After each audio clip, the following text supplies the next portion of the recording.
وەختتان و خێر خەڵکە کوردەوار و میدوارم لە هەرکوێ هەن ساق و سەلامەت بن. چۆنیەتیە جێبەجێبوونە ڕووداوەکانە هەفتەهای ڕابردوو و هەروەها چۆنیەتیە ڕووداوەکانە هەفتەکانە داهاتوو و ئەم سورعەتەی کە لە ماوەی چەند ساڵە ڕابردوو تەغییرات و تەحەوڵاتە سەرزەمینە ئێمە بەخۆی گرتگێسی ئەم مەسئلە خاتە بەرباس کە ڕووداوە ئاخێزە کوردەوارە سەربەخۆ لە ڕەوایەتکردنە کەلان مەفهومە کوردیەتە نەک تەلاشێکی ئینتزاعی و خیاڵی لە خوێندنەوە و ڕووبەڕووبوونەوەی جەهان بوو، بەڵکو تەحلیلێکی واقعی لە شەرایەتە مەوجود و ئەوزا و ئەحواڵە حاڵە حازرە سەرزەمینە ئێمە بوو. کامە شەرایەتە مەوجود؟ ئەو شەرایەتەی کە ئێمە ئێستا و ئەو واقعیەتەی کە ئێستا ئێمە گەرەکمانە بەحسی بکەین لە مانیفێستە ئاخێزیە کە بەرەبەرە بەرەو تەحەوڵات ئەڕۆین و تەحەوڵات یەواش یەواش سوورەتە خۆیان دەرئەخەن. بۆ خاتری ئەوەی کە ئیبهاماتێک ئەم مانیفێستە بتوانێت لە کولیەتی مەتنی ئاخێز و ڕووداوە ئاخێزە کوردەوارە سەربەخۆ لا بدات و پاکی بکاتۆ، بە تایبەتی لەم سەروبەندە حەساسە واجبە ئێمە دیبەیتگەلێک لە ژێرە ناوە مانیفێستی ئاخێزیا بکەین.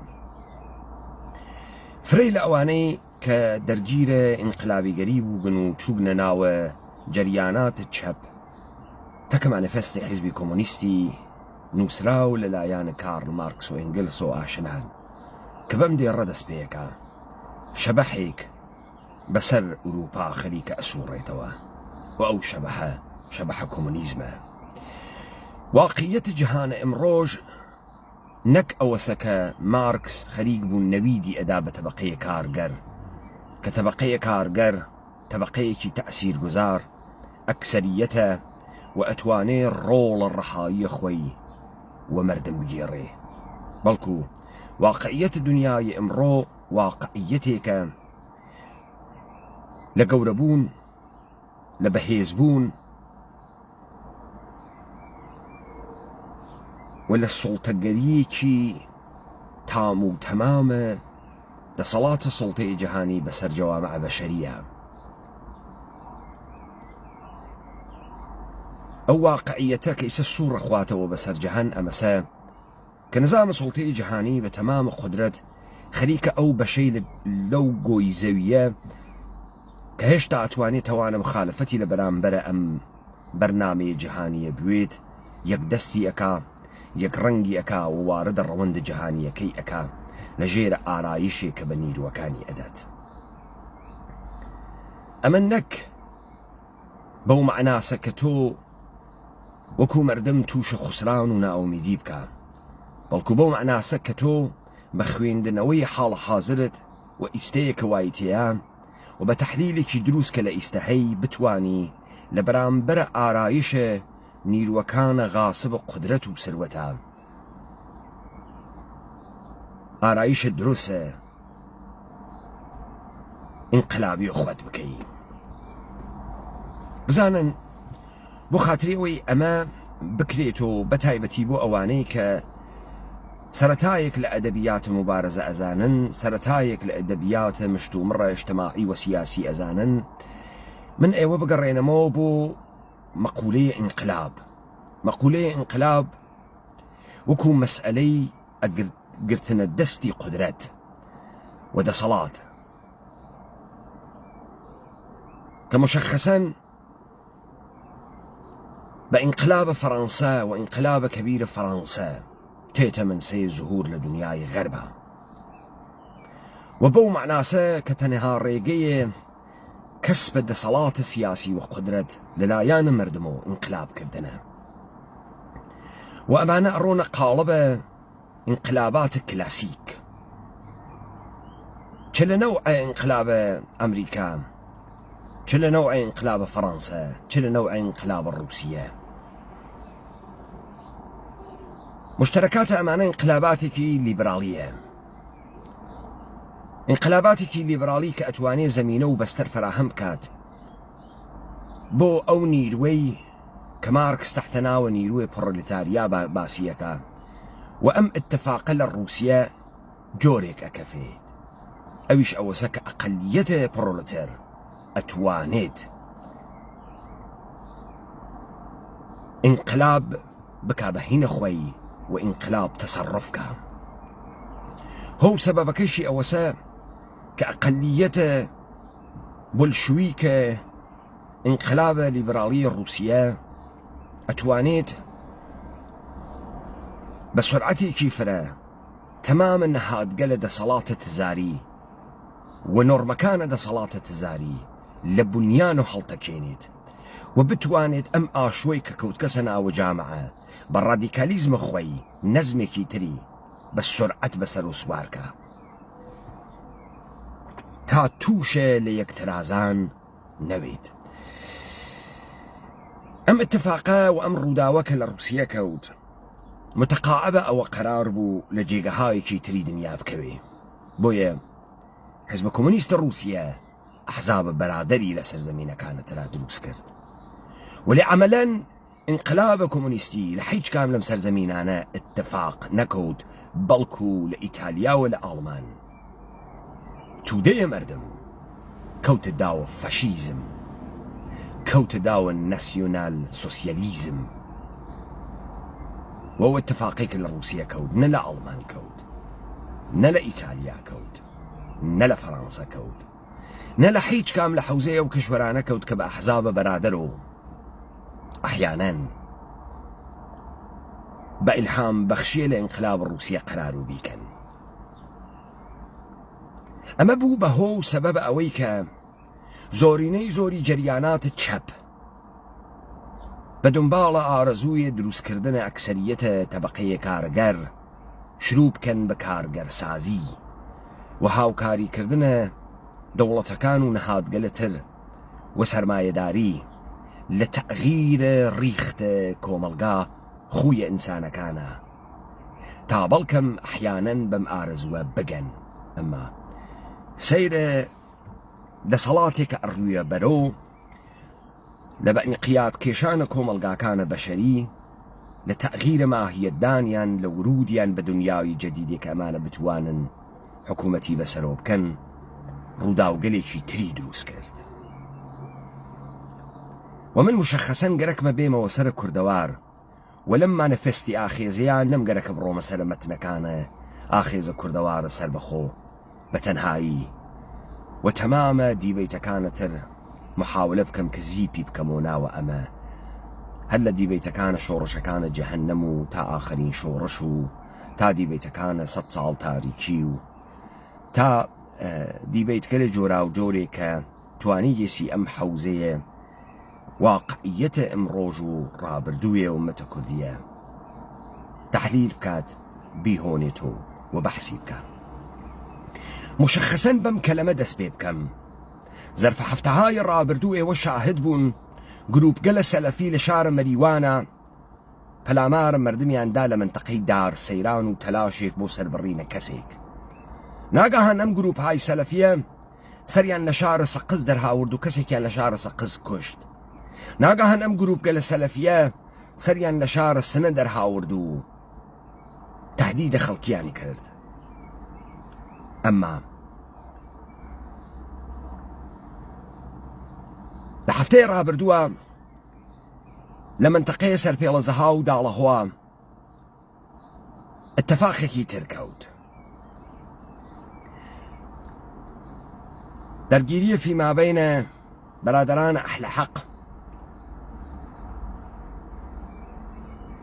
لەگەڵ خێڵە کویک و لەگەڵە خێڵە دارا و مشخصەن قەڵخانیەکان لە ژێرە تەحریکە سەید جەلالە حەیدەریە کوڕە سەید نەسرالدینە حەیدەری بە حمایەتە ئەو بۆ دروستکردنە نزاع و شەڕێک فیمابەینە ئەحلە حەقەکان وەکو دین وفرقية ديني ومردمكان وجافكان تحت ناوى سني كبسرعة مشخص أويد دخالة سپاه پازداران حماية سپاه پازداران لآغاية سيد جلال حيدري لم مسألة وسرحلدان جروب قل سلفي بو فراخان الجهادي بر عليه كفار أهل حق. سؤال قوراء مساء شون جمهورية إسلامي حضور فرقية أهل حق تحمل أكا قردن كشية خاندان سي نصر الدين حيدري تحمل أكا شون جمهورية إسلامي تحمل نيروغل السلفية تكفيري أكا كبتوان جولان بكن ولقرا هر كاميان لچوار چيوي فرقو سكتيكا اعمال نفوس بكن لنا وجامعة لسف بندية توائفو خيلو أشيرو شارو لادي لبرامبري يكتليا. خب ورود أم مسألة وورود إيما لما دخلوا بداستانك أبيت سرتاي أم مقدمي مانيفست آخيزية وسروبند تحولاتي كالأجيرنا وهالبجاردنا كان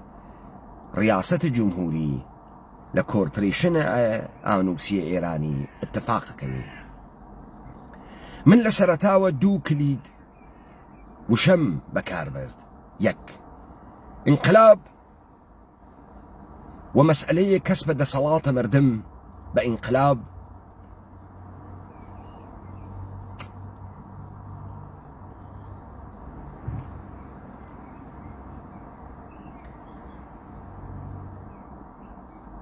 وانتزاعي نبونا فعالية آخيز كردوار سربخو بلكو بخوين دنوية بستر واقعية مروجينة كوملغاي كردوار أتوانيت قانون التوجه ياران آخيز كردوار سربخو ياران أم كردوار بي تايما ورود بكين وبفهمين ش اتفاقي قرار لمسر زمينه بكفي وصاحبان قدرة صاحبان دا صلاة كإيمان بمزوران دستگاه جودو كريستيانيتي ونظام سلطي جهاني ومشخصا إيالات متحدة أمريكا وبريطانيا أزانين وأم بروجة نوال حد قواري أوانيك لتارانا دانيشتغن نوال حد قواري أوانيك لبغاو الصمولة دانيشتغن بلكو وال حد قواري أساي داسانك كجركيسي جهان بجير آرايش سلطي خويا تسليم كات آخرين مقاومة كان بكوجيت وبتواني السوارة برتمامة أنشي كبي إيجي استثمار تبعيز وحكر دنيا للراستاي خويا ببيت هوين قدرة زياتر خوي ودا صلاة زياتر خوي أوي كلام سرزميني إيما حقيقتي هس تبعيزة استثمار بيد صلاتيا أوي لم سرزميني إيما حقيقتين يا آرايش خواردنا جروب قلة مختلفة اجتماعين كجركيانا لشوار شوي تشكلوا نهاد قلة متشكلوا سنفيو NGOU رخراوية خو بنوينن تماميته أمانة نك لتي الروند وتعقيب كردنا اعتراضات تبعيزات بيد صلاتي بلكو برلوي أمانة اتفاق بكون اتفاق بكون للايان دسكاه حاكميته آرايش درياغا بو آخرين تحوليا كام تداوم بيدان وحتاي كردنوية دا صلاة سلطي خويانا بخاطر يما من باب مسراوي كبزانم تشي دولة إيراني تهديد أكا آيا انقلاب دولة إيراني تهديد أكا لم لحظة بدون حضور إيما أجر إيما يك نبواينا آیا دولت ایرانی انقلاب تهدیدی اکا بۆ خاتری ئەوەی دەوڵەتە ئێرانی انقلابێ تهدیدی بکات حداقل لە متالعاتە انقلابات جۆرا و جۆرە کشوەرەکانە ئوروپاییە بەم نەتیجە ئەگەی ئەوەی کە ئەتوانێت لە خوڵقاندنە انقلابێکی کلاسیکیە ڕۆڵە ئەسڵی بگێڕێت اقتدار و دەسەڵاتە یەک شخصە ئەوی شخصە پادشاهە تەنەفورە مردم وەقینە مردم لە دەسەڵاتە ئەم یەک نەفەرە تەمامە توێژەکانە کۆمەڵگا متحد ئەکا و تەمامە نیروە سیاسیەکان متحد و یەکگرتوو ئەکا لە بەرامبەر دەسەڵاتە ئەم یەک نەفەرە بەڵام دوای ئەوەی کە ئینقلاباتە کلاسیک اتفاق کەوت هەروەکو رووسیە تەلاشی کرد کە لە ئەڵمانە حزب بەرادەر بتوانێ هەمان ئینقلاب بخاکە لە رووسیە کردی و نەیتوانی دلیلی چ بوو؟ دلیلی ئەوە بوو فرە بەرتر لەوەی کە ئەمانە ئیقدام بکەن بە ڕووخاندنە شخص مقتدر ڕایش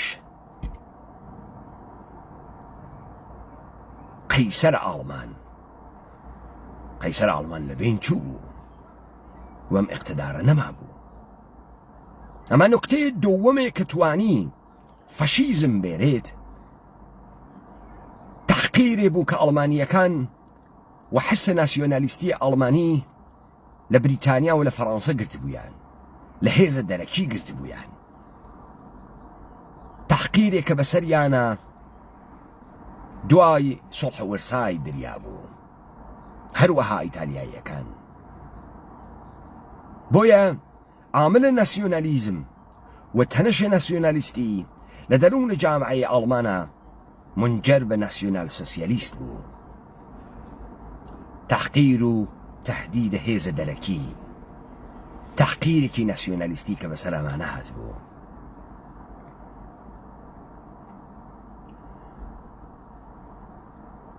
ئەوانەی کە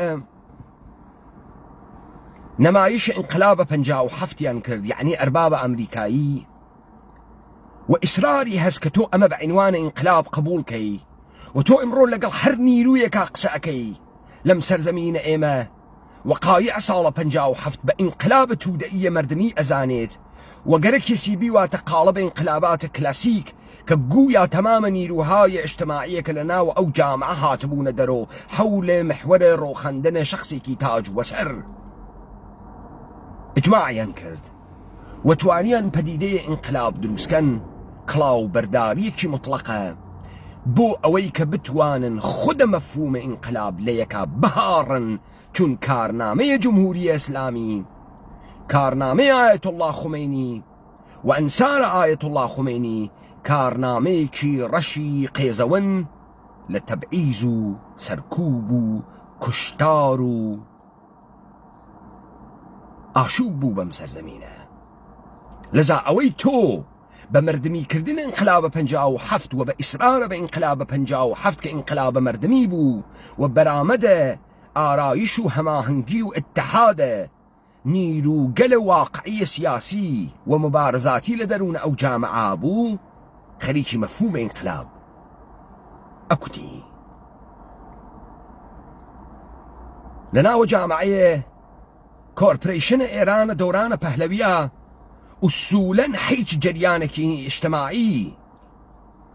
و مبارزاتی و مردمی سەری هەڵنەتۆقاند بوو بڕێک جەریاناتە چەپ بڕێ جەریاناتە چەپە مارکسیستی ئیسلامی بڕێ جەریاناتە ملی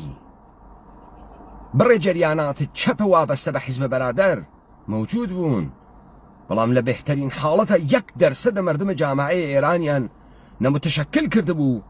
نەباڕوەر کردبوو بە ئەندێشەیە ئینقلابی نەمردم ئاگاه بوو و نەمردمەی زانی چی گەرەکە بە تایبەتی لە سەروبەندێکە کە تۆ ڕێگەی دەستڕەسید بە مردم دنیای ئەمڕۆ نییە شەبەکەهای ماهوارەیی نییە تۆ تەلەڤیزیۆنە سەراسەریت نییە تۆ شەبەکەهای ئیجتماعی و ئینتەرنێتت نییە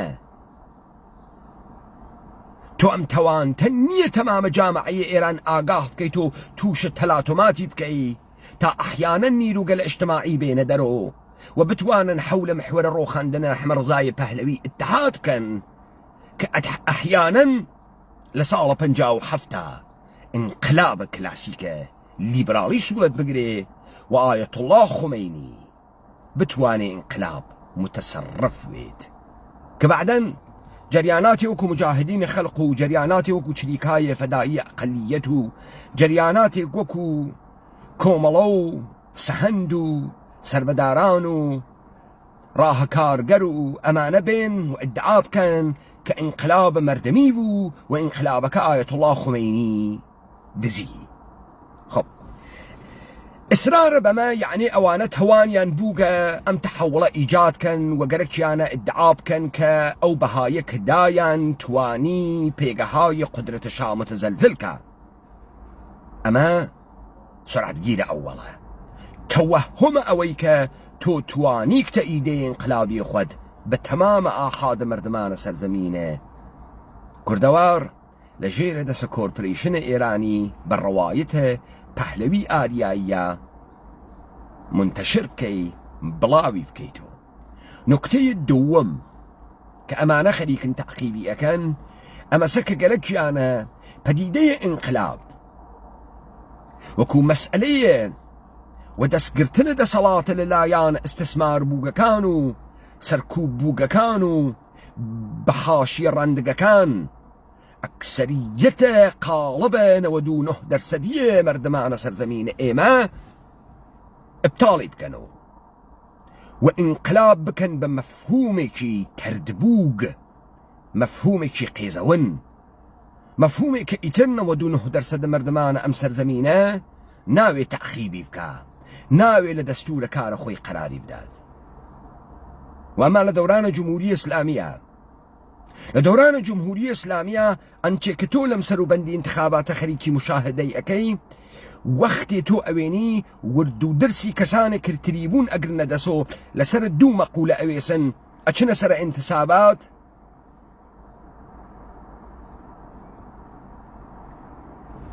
اچنه سر دوگان سازی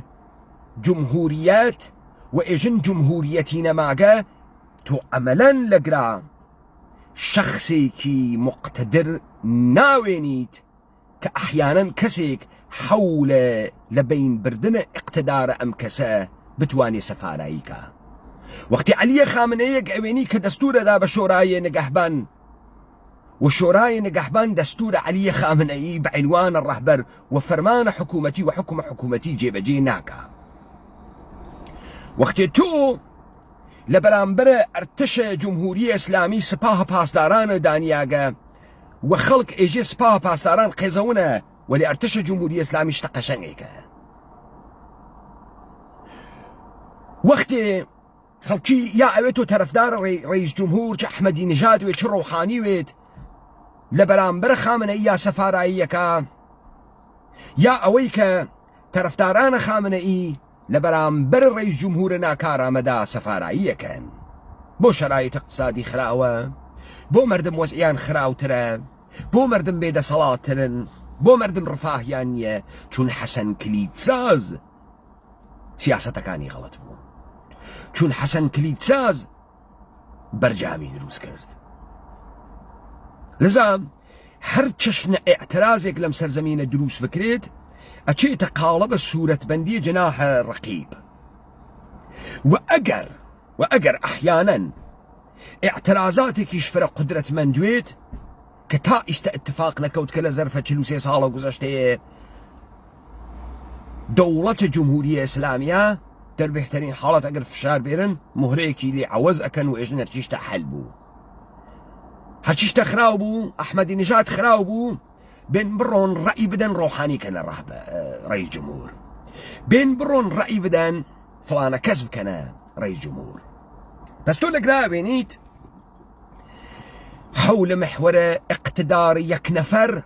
حيج اتحادك سياسي وانقلابي بوخستني اما لم سرزمينه امكان ناپذيره ودروس ناويت چون قانون اقتدار معلوم نيه كيس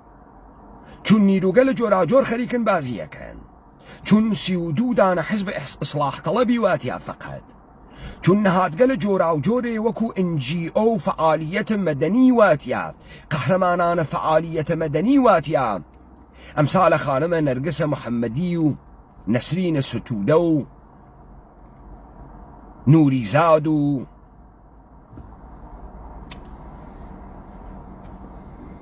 ئەوانە مەوجودن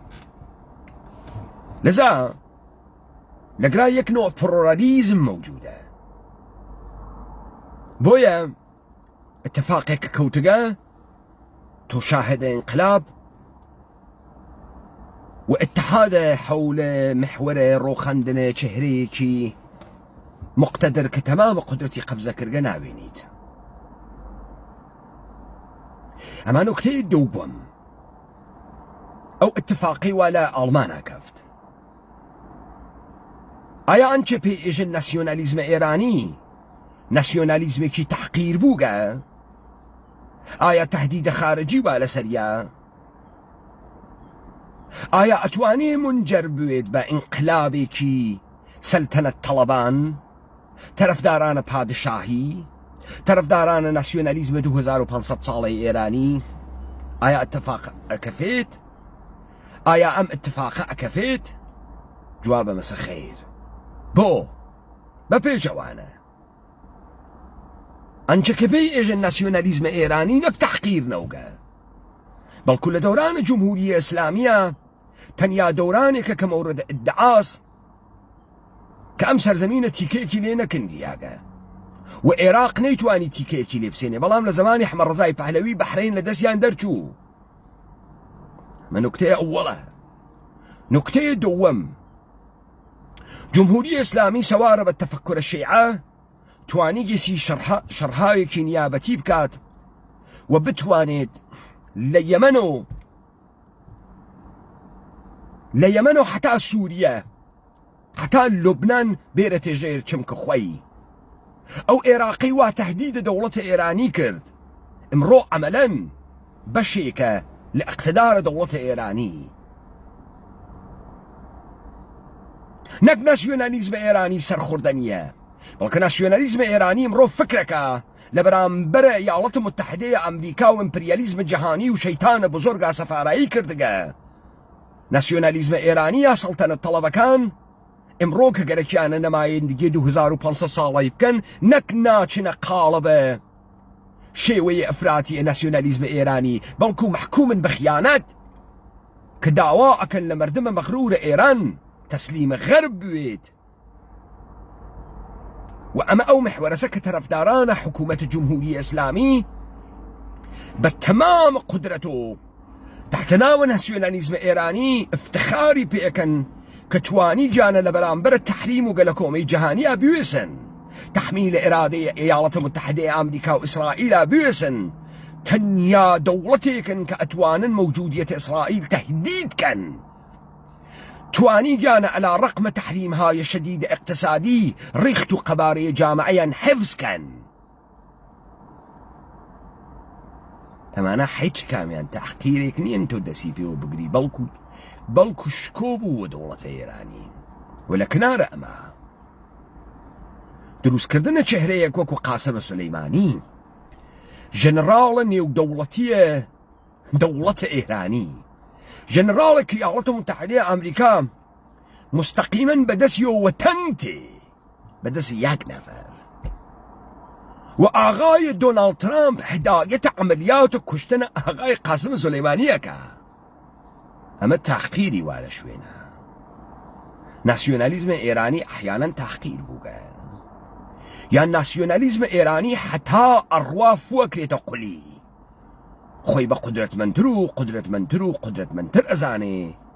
لە ژێرە ئەم ڕەوایەت دەوڵەتە ئێرانیە کە خەریکە سنوورەکانە دەوڵەتە ئێرانی پان و بڵاوە کات و ئیدعاکەن بۆ ئەووەلین بار لە زەمانە ساسانیان و تا بە ئمڕۆ دەوڵەتە ئێرانی دەستی بە دەریاکانە مەدیتەرانە گەی پس لەگرا هیچ نیرویەکی ناسیۆنالیزمی ئیفراتی ئێرانی توانە ڕۆخاندنە جمهوریە ئیسلامی نییە و ناتوانێ ئینقلاب بکات و ناتوانێ هێزێکی شۆڤنیستی فاشیستی تحت ناوە یا وەکو ئەوانەیە موسیلینی و هیتلێر لە ئێرانە هدایەتکە.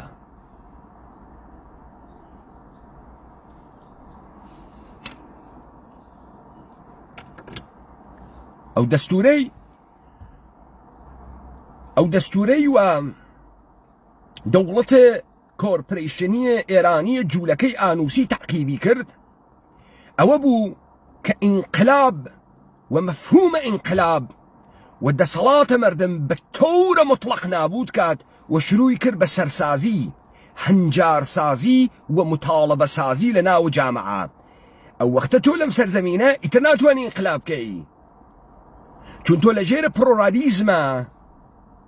هەر کەسێ نەزەرێکی هەست، هەر کەسێ جۆرێ زندگی ئەکا، اتفاقێکە ئەکەوێ ئەمەسە اقتدار قدرەتە حاکم غەیب ئەوێ لە مەیدانە، ئارایشە نیروەکانەترە لە بەرامبەر یەکتریە، وەکو کێ؟ وەکو نیروگەرە سەلەفی لە بەرامبەرە کێ؟ لە بەرامبەر تەکیە سەی حەیدەرە حەیدەری، سەی جەلالە کوڕە سەی نەسرەدین. اقتدارێ موجود نییە تۆ حەملەی پێ بکەی، بەڵکو جامعە لە بەرامبەر جامعە سەفی کێشاگە، بەڵکو وەحدەتە کەلەمەیە دروست ناوێت،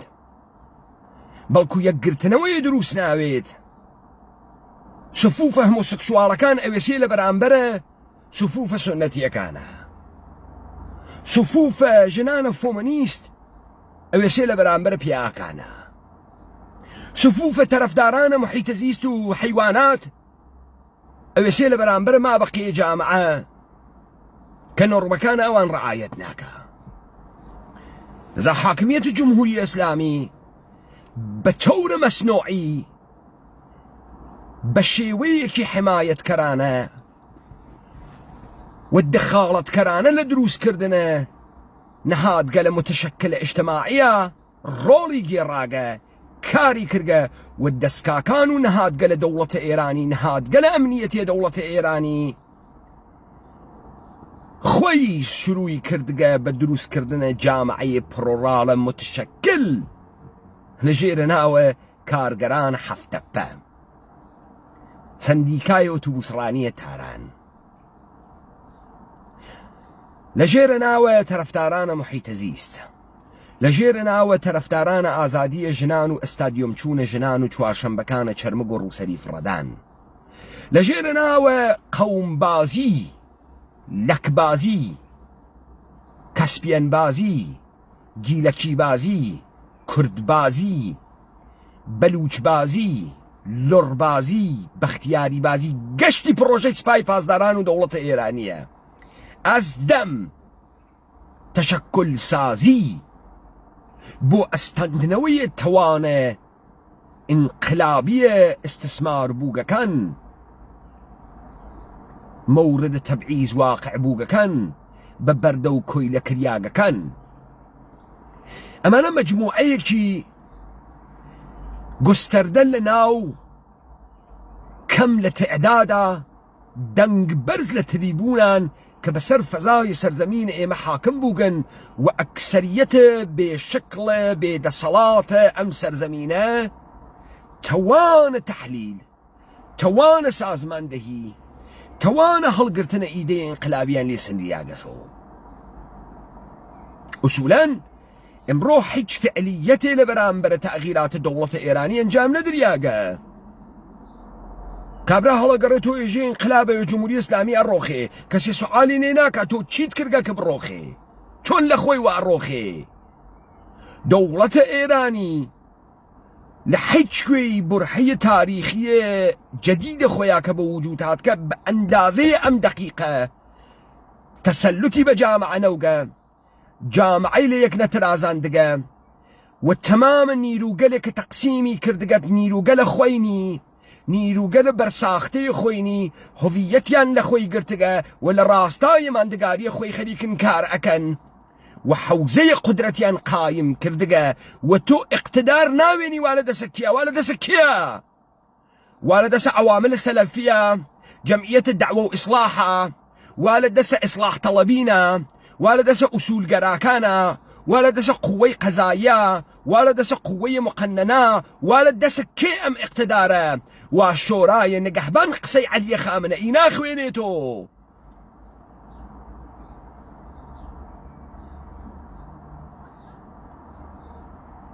بس لقدام اتفاقي كتو ايواني ولا دسكي ولا دس حزب ديمقراطات ومعاهدات 1906 رعاية ناكات لجير دس حكومة حليمو يكيتيا بيش مرقا هنيريتو بيش مرقا مسلح وأمانة يكوجين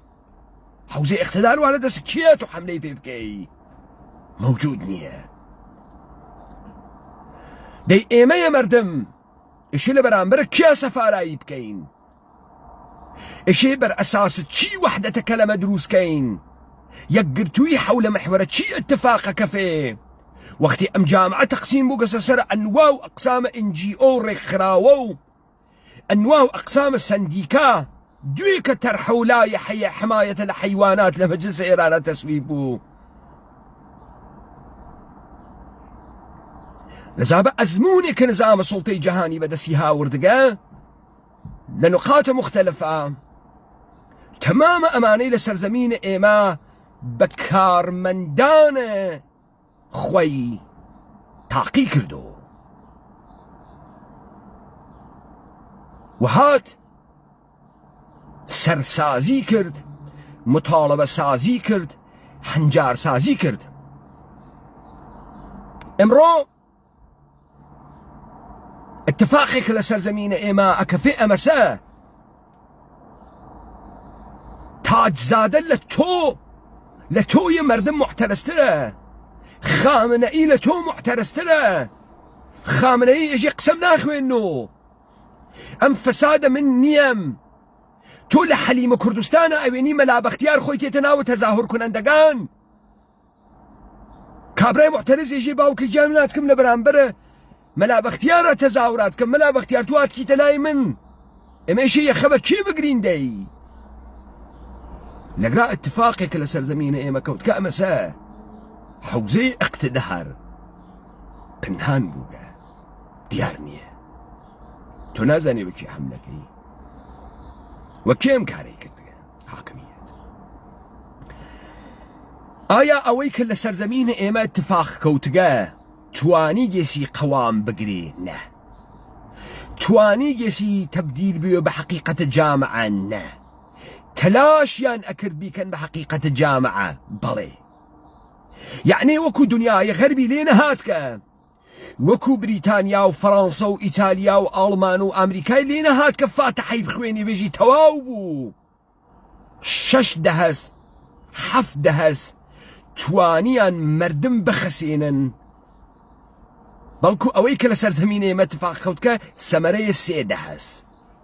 ومشخصا بصال الرابردوة بشدة لم سرسازية لم فرقة سازية لم تشكل سازية كحاكمية بشيوية مصنوعي كرديسي نك اويك اعتراضاتك دروس بويت وام هاتوي لدل ام اعتراضات تواني بوي حقيقة نا تمام اماني خوي دروس كردقا حتى اعتراضاتك خوي دروس كردقا وخوي دروسي اكا اعتراضات دروس اكا تام نهاد قال دروسكا اعتراضات دروس اكا تام نهاد قال دروسكا لنا ودل حكومتك كحوزي اقتداري ديار نية وام حكومته هنجار سازي ومطالبة سازي اكا حيج جريانك معترز ناتوانيت موجوديته حيج حكومتك اواب خات خطرو ولا خات خطرو ولباشترين حالته مسألة اعتراضي صورة بندي أكل الجناح قال مختلفة حاكميتها مثلا معترضي برانبر بشرائط حكومة هرم چون بارزاني بيا خراويك اچيت جبهي لاهور الشيخ جنگي و باول طالباني لهوليرو معترضي اچيت جبهي بارزاني لمخالفة تك جاش زيغيه كان هرد كيشاني كيكن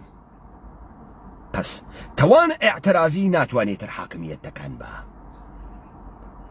فقر ستم سركوبي ناتواني إيجاد اتحادك بۆ ناتوانێت ئیجاد ئتحادکە چون ئەوانەی کە حد ئەقل لەسەر ئەندیشەیە چەپ هاتبوون مارکسیزم هاتبوون نێئۆمارکسیستن ئمڕۆ چوبنە ژێرە ئەندێشەهای نێئۆلیبرالیستی لەسەر تاک و ئازادیە تاک ئەوێسن وە گەرەکیانە لە مقابڵ زۆڵما بوێسن خود ماهیەتیان متناقض ئەوێ ئەگەر بە شوێنە دروستکردنە تەشەکلێکی قودرەتمەنداون کە قەبزەی قودرەت بکەن چون ئەمانە لەسەر زۆڵم و ستەم وێزی ئەگەن لەذا هەر چەشنە قودرەتێک کە دروستکەن ئەتوانێت ئەعمالە زۆڵم و ستەم بکات لە بەرامبەر نەهادگەلێکی ترا کە دروست کریاگە و ئەقەلیەتگەلە ترێکا کە دروست کریاگە یزیدی و عەلی وڵڵاهی و بەهائی و هەموو سوکش و هەڵ و ژنان و ئەمە چون دووچارە پارادۆکسە دەرونیە ئەوێ ناتوانێت حرەکەتکە لذا ئەشی بخزێتە ناوە خانەی پلۆرالیزم و معلوم نییە لە بەرامبەر کیاگەرێکی مقاومتك لذا أكويته شر درون اجتماعي كل حاكمية كل ده صلاة فراموش كريت وأمانة كون جاني يكتري امرو برنا وحوزي قفتقوينا وخيابان وتاكسي كورا وقسا كاجي من على باريسها أحيانا سفارائية كالبرهنبر السلفية كام سلفية خدا حاكمية دروسي كرقا أمش خدا حاكمية دروسي كرقا أي جريان حاكمية بوشي جريان حاكمية هرتكيانا حاكمية خويسي حاكمية خليك لقب كردنا خويا مندقاري خوي تثبيتك وعلى قراسك حاكمية دا الصلاة خوي فرداك زناو جامعة بس ما بمنتيجة جايين لخوينتنا وتحليل وموقعية موجودة كاكواين ناوية أما سكا مقولي انقلاب بتور مطلق حملي بيكريت وتحولك لدولة إيرانية لآين دبيت حم ناسيوناليزم إيراني إرزاكا چون بلي هاويشتغا ولجير انديشي تمدن إيراني وإيران شهرية خليك قواري امبراطوريان بو درتيريت وأم شرن بمتشك أوانيك أترسن للروخاندن أم حاكمية بلكو بمتشك نيلوهاي نيابتيك لحوزية تمدنية إيرانية شكلي انقرتقبو أوان أكري كبيوتو خيرو بركتو سفرو قدرتو نان أوان أما أو توهم سوابا ومرد ميدا كيتر شريان موكا حزب الله لبنان باكاكا يكتي بارتي وعملا أمان صاحب وعراق صاحب والسوريان وبلامار تركيش أدن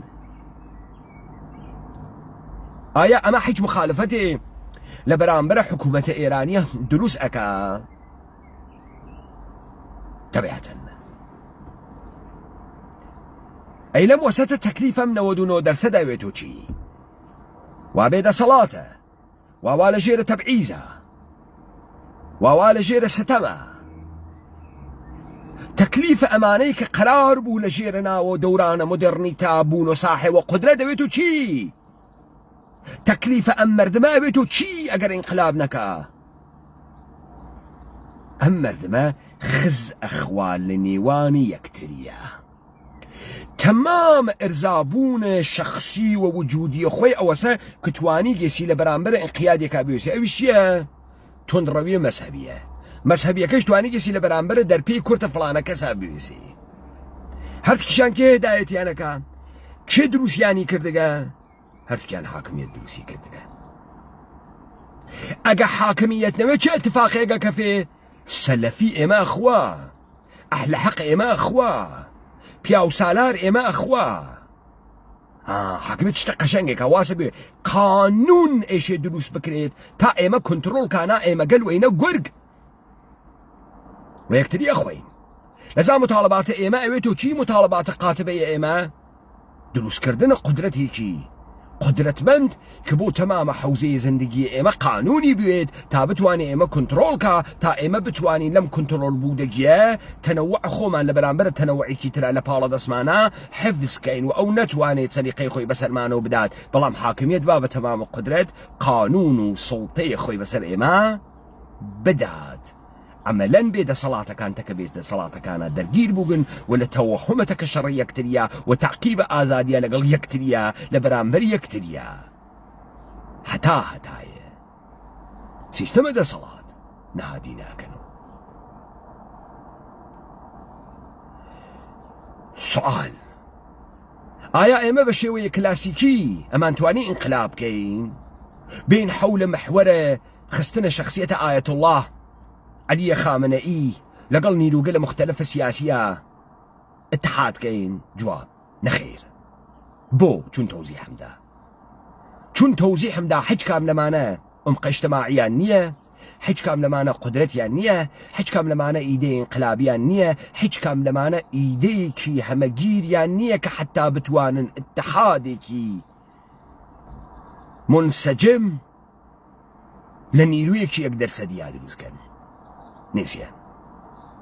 أي كي هدايتيان أكا كي ماندقاري كردقنو كي هشتقني وحاكميات بو لبروي حاكميات بو تمام بحران كاني إيشي كليدي بويد إيشتو لنا وأم دوكانا كداد نياغا بفكت بويد جاج كيشت بويد ساردي ونشابي شت بويد دسكش الزرف شوي شت بويد واي تكسي شد بويد إيش كشتانا بويد تا دوكانوي خناكري دوكاني دابني يك جنسيتي بخي فقط ناكري كس مراجعة بيناكا شكست خوي لدوكانا كاريتر بويتو ناتواني فقط بنزين بفروشي تا بول دربيري بلكو لبومب بنزينة كتا دوكاني كشتاعني خلق بنزين أرجيني شوار دانا شوكولاتيش أسيني قيمتكي جرانتر لدوكاني تر ساندويجي كيش أسيني قهوة كيش أسيني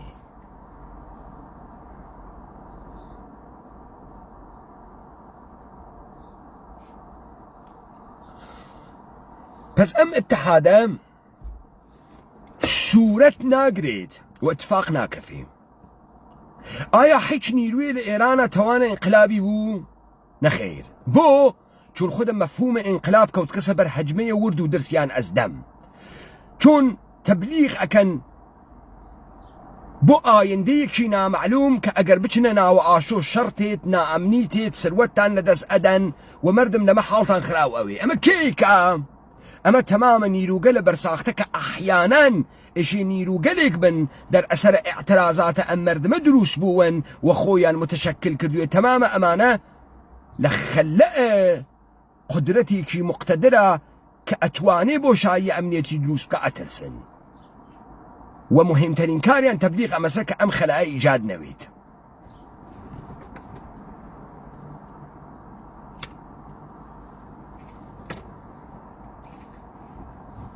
نكتة سوم تو نازاني بكامنا هذا قدرة حملكي اقتدار جيجينية اقرا جمهورية اسلامية سايت قماري واتيا مستقيما لطريق بانك كان يتواني قماركي اقرا جمهورية اسلامية لشبكاي اجتماعية قيود وجنسة وفاحشتي تبليغك ابو سايت قمار وجمهورية اسلامي داين اخا نازاني حوزي اقتدار كامسة نازاني بكي حملكي نا ايران يقدسنية عفرين فرق سقسي قشني كتكرت چون يقدسنية تو ناتواني حج اتحادي كي انقلابي بر عليها ام اقتدار يقدس بكي ايو فكرة كان مقساي كان فرق قشنة كي مقساكا مردم مخالفين لكيف يروقن لإصلاح طلبين لكوملا للديمقراط للمجاهدين خلق لما نفيروقن اقتدار يقدسنية اختلافات يا نستكي يقتريها وتنا فهمي لقرا السلطة مهمة والساختار وريخت السيستم مهمة كما قصو وانقلابي تياناكري در نتيجة صلاة بمردم ناقي اما تفاقش ناكفي اما خوين دنوية ارز واقعي بو كإما كردمان لا خيزا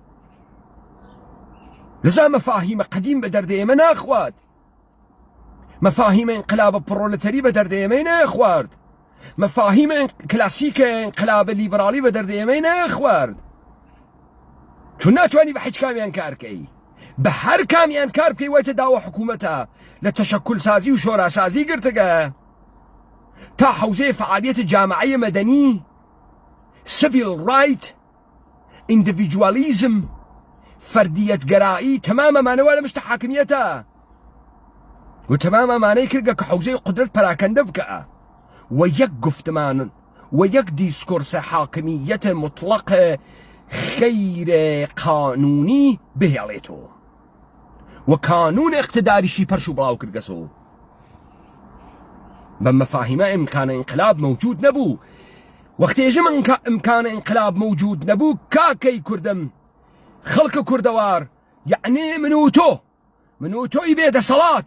من و تۆی دەسەڵات لێ سنریاک، من و تۆی سروەت لە بەغارە چووک، مالکیەت لە بەغارە چووک، من و تۆی ژێرە تەبعیز، من و تۆی ژێرە ئەستەسمار، هەتایە لە ژێرە بەندە کۆیلێتیە ڕزگارمان ناوێت. ئەمە بەرنامەیەکە کە دایان یابووەمان و زەرورەتە ئاخێزە کوردەوارە سەربەخۆ نەک سەیر و سلووکە لە ئینتزاعیات و عالەمە تەفەکر بوو، بەڵکو حەقیقەت و واقعیەتە موجود بوو، دەرگیریە ڕۆژانەیە تۆ تەکە زندگیە بوو، تەکە ئەم نەهاتگە لە جۆرا و جۆرا بوو، تەکە ڕووداوهایە کە بۆتیان دروست ئەکرد بوو. ئەم خوێندنەوە بوو. ئەوەی کە بەرادەرانە چەپ بە حسابە خۆیان گەرەکیان بوو نۆڕم گەلێک کە تەولیدی ئەم ئیقتدارەی کردگە لە بەینی بوون، لەزا بەر لەوەی حاکمیەت بخەن ئێشێ تەمامە نۆڕمەکانی بخەن، ئەوەی لە سەرزەمینی ئێمە لە بەینیان برد عاملە اتحاد بوو، سنەتە تاریخی بوو، حافزەیە تاریخی بوو و میراسە تاریخی بوو. ئەمانە نەک نەیانتوانی تەشەیع لە بین بوون و تەفەکرە تەشەیع و سڵتەیە تەشەیع، نەک نەیانتوانی مەزڵومیەتە تەشەیع و مەفهومە حوسەین لە بین بوون، نەک نەیانتوانی مەفهومە صار الله یە حسەین لە بین بوون، بەڵکو خۆیان حسەینین. ئەوەی لە بینیان برچی بوو ڕیختە قودرەت جامعە بوو لە بینیان برد، لە ژێرە ناوە حملەکردنە بەچی؟ بە سنەتە حاکمیەت. حاکمیەت چ بوو؟ حاکمیەت قودرەت بوو، قودرەتی بوو کە ئەساسی لەسەر بێدەسەڵاتکردنە مەردم دانیا بوو، لە ژێر ترازاندنە مەردم دانیا بوو. بەشە چەپ چی کرد؟ بەشە چەپ دەقیقەن هەمان کاری کرد کە حاکمیەت گەرەکی بوو و بازووی حاکمیەت بوو لەم کارە، لە بێدەسەڵاتکردن و بەد تەحتەناوە مدێڕن بوون، شکلدانە تەشەکل ڕووسەری هەواکردن، شکلدانە تەشەکل لە حمایەت لە حقوق سەگ پشیلە، شکلدانە تەشەکل لە حمایەتە هەمۆسەکشواڵەکان، شکلدانە تەشەکل لە حمایەتە ئیزەدیەکان، ئەهل حەقەکان، جامعە تەقسیم کردن بە نیروگەلە متەقاسمە بەر عەلەیه یەکتری، کولیەتە مەردم لە بین بردن، پاکۆکردن و شکلدانیان لە ڕیختە جەدیدە هۆڤیەتیە کە مەوردە تەهدیدە هۆڤیەتەکەی پاڵەدەسێسی. هۆڤیەتەکەی پاڵەدەسی کێس؟ منم. وەکو کێ؟ وەکو مەردمە قڵاوەڕی، وەکو خێڵە دارا، خێڵە کویک. کێ تەهدیدیانەکە؟ دەوڵەتە ئێرانی تەهدیدیان ناکە، تەکیەی سەیبراکە و شیڕە مزگەوتەکان تەهدیدیانەکات. لەزا ئەشێ قرچۆ بوونەوە بێسن. کێ حەل لەم ئیختلافەکە؟ کێ گیانە ئەمانە پارێزێ؟ نیروگەلە سپا پاسداران، نیروگەرە گاردە جاویدان، نیروگەرە کەڵانتەری و دەستگاهە قەزایی، قودرەتە حاکمەیە باوک و نام مەردمە یەکتری ئەدڕن. ئەی خوان، تندڕەوی لە جامعە بێدا دەکا. کێ دروستیەکە ئەمە؟ کێ دروستی کرد؟ لەزا ئەرکە نیرویەکی ئینقلابی ئەمە بوو کە بزانێ سلاحەکانێک کە حاکمیەت بە کۆیلە کراوەکان و لە ژێرە تەبعیز و ئستسمار بووگەکانی پێ مەهار کردگە چ ئەسلحەیەکە لە دەستی دەری بێرێت و بتوانێت بە شەڕ و بە ڕادیکالیزم ئەم سنەتە قێزەونەی کە خەریکە پایە گوزاری ئەکان لێی بسێنێتەوە.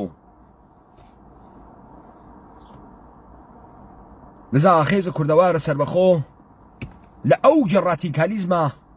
ئارایشە خۆی لبرام برا آرایش نیروگل قاسب دەسەڵاتە دانیا. تەمام ئەو ئارایشەی کە کردگەسی ئێشە گشتی بەهاڕێت بەدەسە ئاخێزە کوردەوارە سەر بەخۆ و یارە کوردەوارە. تەمامە ئەمانە ئەهرۆمانە بەر بە ئینقلابگرتنە مردمن. تەمامە ئەمانە ئەهرۆمانە بەر بە دروستبوونە یەک ڕەوایەتە کولین لە دروستکردنە دەسەڵات جەمعیە مردم بۆ قەبزەکردنە دەسەڵاتە مردم. زایمە حەوزەیە شەڕمان تعریف کردو و خەریکین بەردەوام ئەیوەینە بەرەوە. بە تەورە مطلق تەمام ئەم نەهادگەلە و تەشەکلەی کە دروستی کردگە دەوڵەتە ئێرانی و نەهادگەلە ئەمیقە ئیجتماعی نین، بابزانن بەرساختە و دەستکردن. تعدادیان کەمە، دەنگ تریبوونیان گەورەس، تەنەوەعیان فرەس و ئێشێ بەی لەمانە.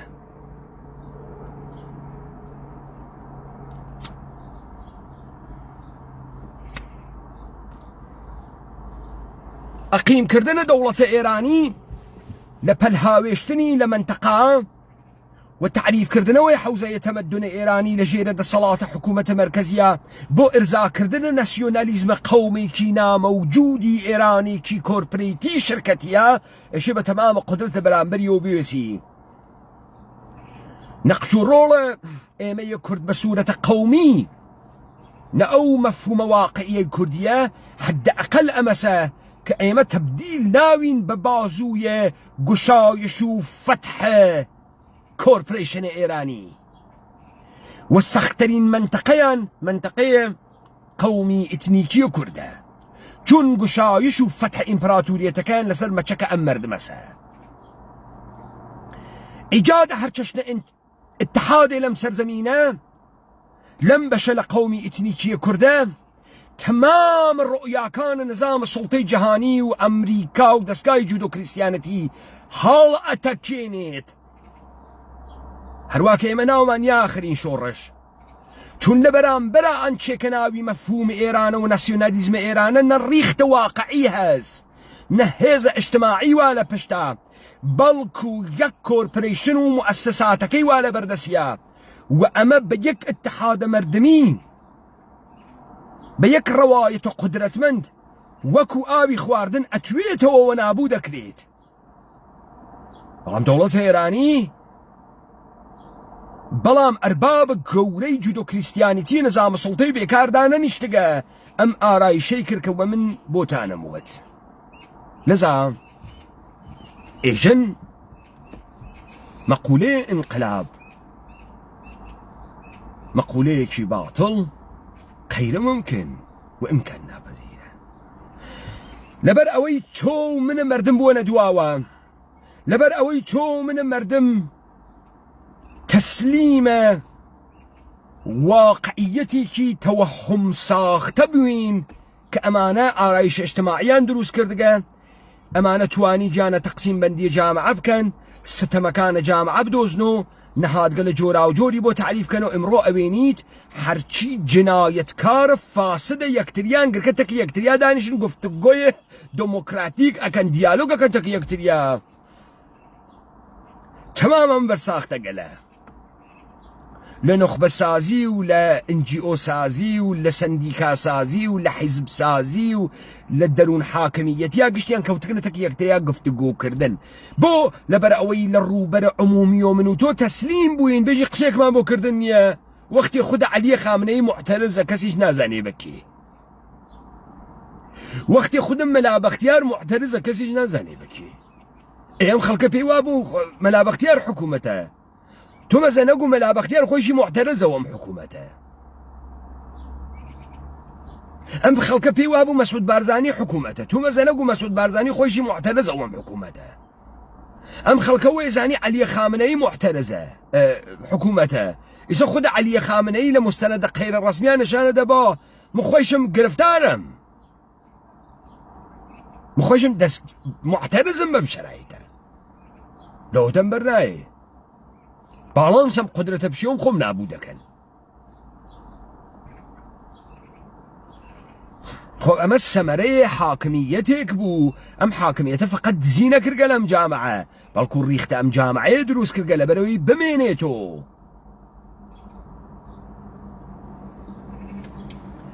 لەبەرەوەی خۆی هەتایی کاتۆ ئەمانە نە سوورەتە واقعین نە ئەکسەریەتێکی قابلە چەشمگیرن یانێ حەکێنیەن ناگەنە 2% جامعە ناگەنە 2%. ئیمکانی نییە بتوانن بە زۆر 1.25 پڕکەنەوە. ئەی ئێمە بۆ سکوتمان کردگە ئێمەی 99% چون تەسلیممانیان کردگە بە لەتایف الحەیەل بە نەمایش بە ترس بە نەهادینە کردنە ترس لە دەروونمان بە تەهدیدە ئاشوب بە ترساندنمان لە لولویە ئاشوب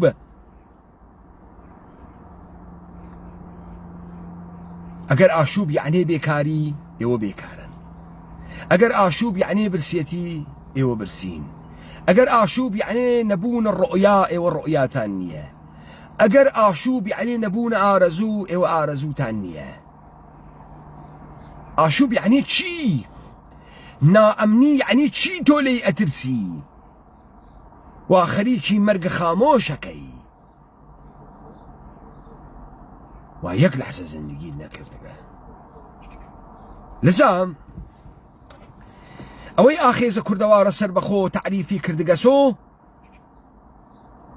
لە ناوبردنە ئەم تەنەوع ساختەگیەسە کە دەوڵەتە ئێرانی دروستی کردگە لە یەکترازاندنە ئێمەیە کووردا و ئێمەیە مردمە.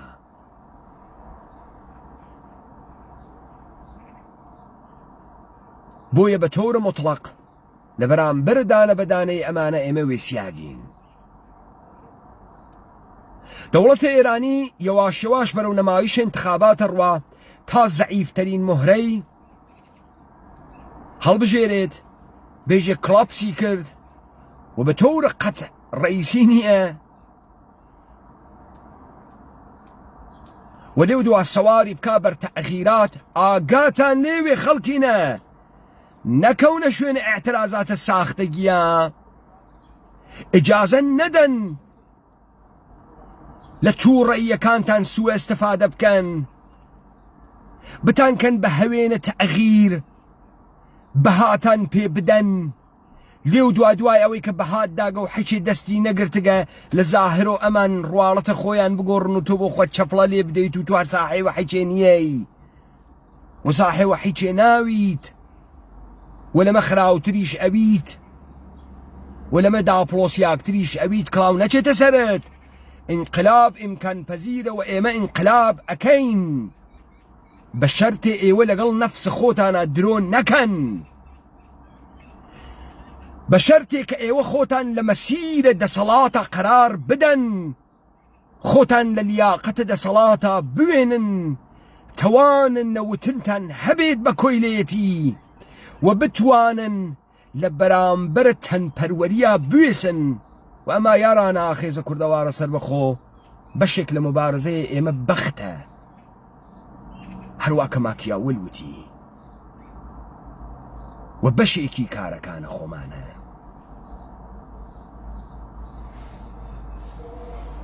ئێمە تەمامە تەلاش خۆمانەکەین تەمامە دانایی خۆمان بەکارەوەین تا ئەم ماهیەتە پوشاڵیە درۆزنانەی دەوڵەتە ئێرانیە هەڵتەکێنین. هەڵتەکاندنە دەوڵەتە ئێرانی خەیلی ئاسانترە لە تەعویزە پۆمپە بنزینێ لە پاریسە فەڕەنسا وا مردمەکەی لە تەوەهومە مطلقە بە تەورە مطلق هەر ئەکتێکی دەسەڵات خوازانەی ئینقلابیان هەتایە لێ سنجیاگەسەوە.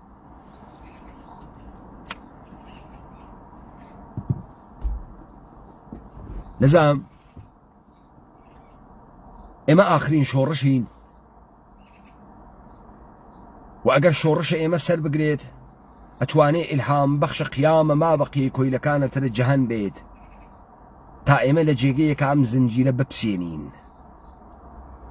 وتوانە پساندنە ئەم زنجیرە فقط لە مەچەکە ئێوەمانانە بۆ خاتریەوەی حاکمیەت بە لە تایف الحیەل هاتکە و هیچ کام لەمانە پێگەی واقعیان نییە و مردمە ئێمە هەنووز خوی کوردی و زەمیرە ناخوداگاهە کوردیان هەست. ظهورە ئاخێزە کوردەوارە سەربەخۆ ضرورەت تاریخی بوو، تحلیل شرایط موجود بوو، نه فعالیت انتزاعی صرفا ومطلقا. ئەکتا ئاخێزە کوردەوارە سەربەخۆ لە خوێندنەوەی واقعی ژیان ڕۆژانەی ئێمەمانانە و لە بێدەسەڵاتتربوون و کۆیلەتربوون و تەشویقکردنمان بە کۆیلەتربوونە لە ژێرە ناوە تێگەیشتوبوون، پرۆڕالبوون. شەرتە هەر مبارزەیەک و شەرتە هەر ئینقلابێک بەدەست هاوردنە دەسەڵاتە سیاسیە و قودرەتە. بە کەمتر لە قودرەتە خۆتان ناوێ ڕازی بن و نەهێڵن لە زەعفەکانتان ئستفادە بکرێت. ئەمانە نە جەمعیەتێکی بەرچاون، نە قودرەتێکی عەجیب و غەریبن،